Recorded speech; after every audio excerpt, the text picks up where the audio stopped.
পাকিস্তান আর আমাদের শত্রু নেই। এখন পাকিস্তান আমাদের পেয়ারি বন্ধু। সেই পেয়ারি বন্ধুর দেশ থেকে এখন সরাসরি জাহাজ আসছে, জাহাজ ভর্তি মালামাল আসছে এবং সেই জাহাজ ভর্তি মালামালে কি আসছে, কি সেই মালামাল, ভেতরে কি থাকছে, সেই প্রশ্নগুলো নিয়ে যখন এক ধরনের শঙ্কা ছিল নানাজনের মনে মানে হচ্ছে যে যারা মুক্তিযুদ্ধের চেতনায় বিশ্বাসী, যারা পাকিস্তানকে বুকে টেনে নেয়ার পক্ষে নয়, তাদের মধ্যে একটা আতঙ্ক ছিল যে পাকিস্তানি জাহাজে কি আসবে তার কি কোনো গ্যারেন্টি রয়েছে।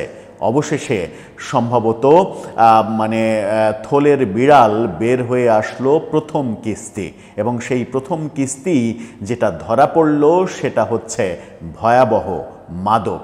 পাকিস্তান থেকে 25 টন মাদক এসেছে বাংলাদেশে, এবং বাংলাদেশে তাহলে কারা এগুলো আমদানি করছে? ভালো খবর এর মাঝে যেটা হচ্ছে কাস্টমস কর্তৃপক্ষ এই মাদকটা চিহ্নিত করতে পেরেছে এবং মালামালগুলো আটকে দিতে পেরেছে। এই ঘটনার জন্য অন্তত কাস্টমস কর্তৃপক্ষকে ধন্যবাদ দিতেই হয়।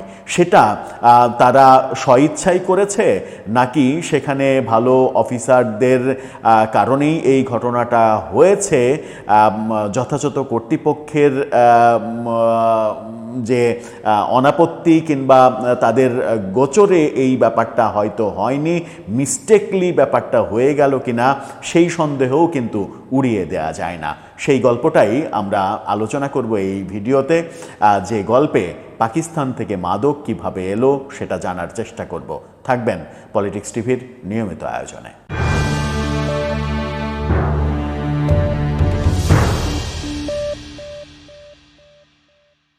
দর্শক, বলছিলাম পাকিস্তান থেকে সরাসরি জাহাজ আসার ঘটনা মুক্তিযুদ্ধের পরে প্রথমবারের মতো আমরা দেখেছি এই সরকার যখন দায়িত্ব নিল তারপরে, এবং পাকিস্তানের সঙ্গে সম্পর্ক এখন বন্ধুত্বের পর্যায়ে, চরম বন্ধুত্ব।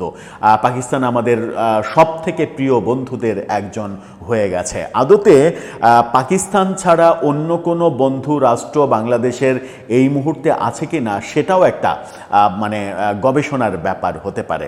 পাকিস্তানের সঙ্গে যে পর্যায়ের আমরা ব্যাপার স্যাপার দেখছি, কদিন আগেই তাদের প্রতিরক্ষা বাহিনীর সর্বোচ্চ কর্মকর্তা চেয়ারম্যান, তাকে ঘুরে যেতে দেখলাম। তিনি প্রধান উপদেষ্টার সঙ্গে বৈঠক করলেন, সেনাপ্রধানের সঙ্গে বৈঠক করলেন, আবারও তার আগে একাধিক মন্ত্রী এসে ঘুরে গেলেন, তার আগে সেনাপ্রধান এসেছেন।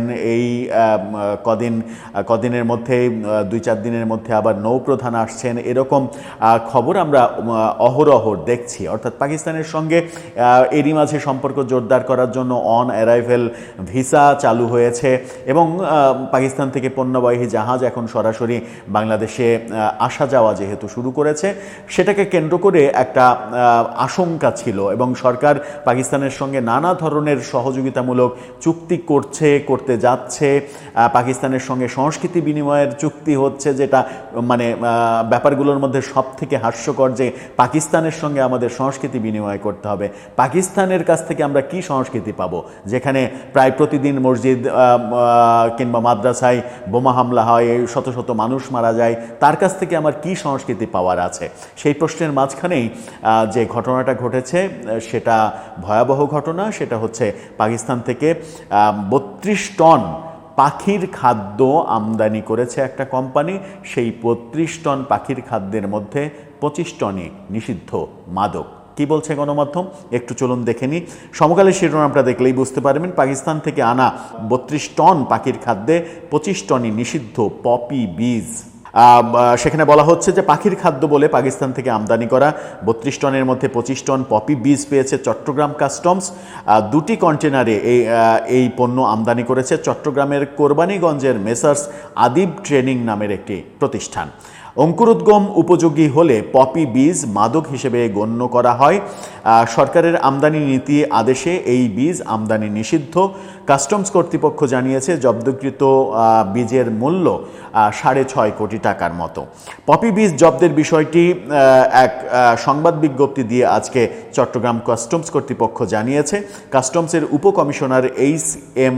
কবির জানান, এ ধরনের পপি বীজকে মাদকদ্রব্য আইন 2018 অনুসারে ক শ্রেণীর মাদক হিসেবে গণ্য করা হয়। চিন্তা করা যায় যে ক শ্রেণীর মাদক অর্থাৎ সর্বোচ্চ লেভেলের মাদক হিসেবে যেটাকে মানে ধার্য করা হয়েছে, সেই মাদক 25 টন আমদানি করা হয়েছে পাখির খাদ্য বলে।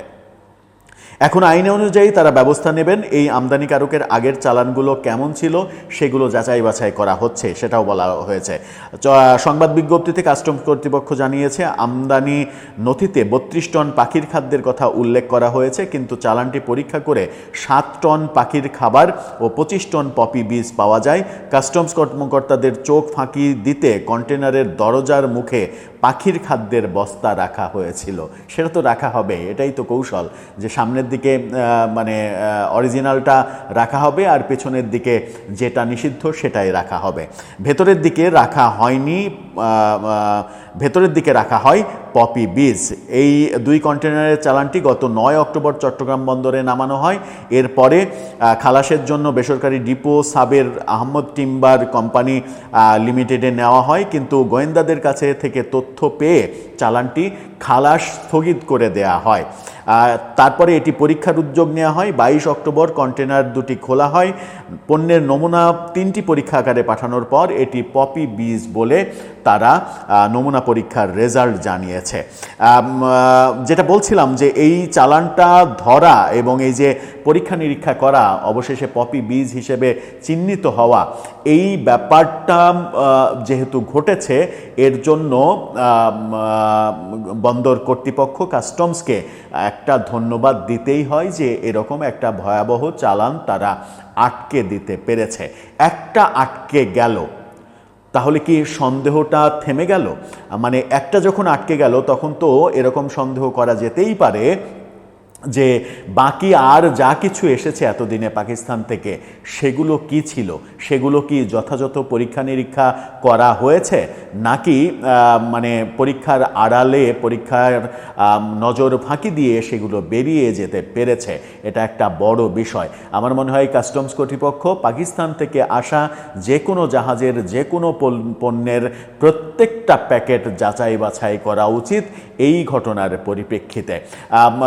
সেই ক্ষেত্রে সরকারও একটা বাহবা চাইতেই পারে যে তারা এরকম একটা চালান আটকে দিয়েছে। কিন্তু ব্যাপারটা যদি হয় অনেকটা এর আগে আমরা যখন দেখেছিলাম যে 10 ট্রাক অস্ত্রের চালান আটকে দেওয়ার ঘটনা যখন আমরা দেখেছিলাম, সেই ঘটনা বিএনপি সরকারের আমলে ঘটেছিল। সেই ঘটনাকে আওয়ামী লীগ একভাবে ব্যাখ্যা করেছে, বিএনপি আর একভাবে ব্যাখ্যা করেছে। বিএনপি ব্যাখ্যা করার চেষ্টা করেছে চালানটা যদি আমাদের মানে পার করে দেওয়ার ইচ্ছাই থাকতো তাহলে তো চালান ধরা পড়তো না।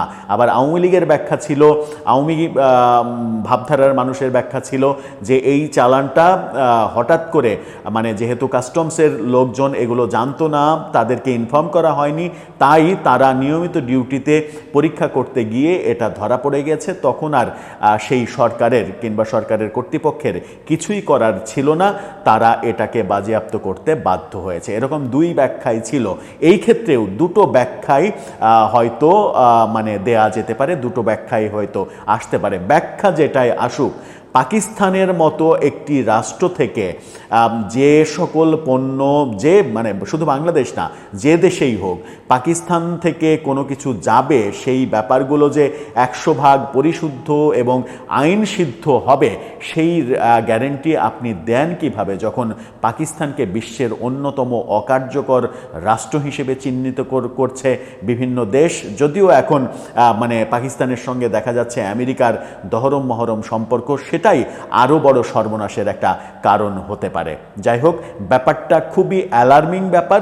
এই ব্যাপারটা আবারও বলছি যে কাস্টমস কর্তৃপক্ষ এটা ধরতে পেরেছে, তার জন্য তারা বাহবা পেতেই পারে, কিন্তু জনমনে একটা বড় আতঙ্ক তৈরি হলো যে পাকিস্তানের সঙ্গে ব্যবসার সম্পর্ক যখন আমরা করছি তখন তার ঝুঁকি কি আমরা আদৌ এড়াতে পারবো?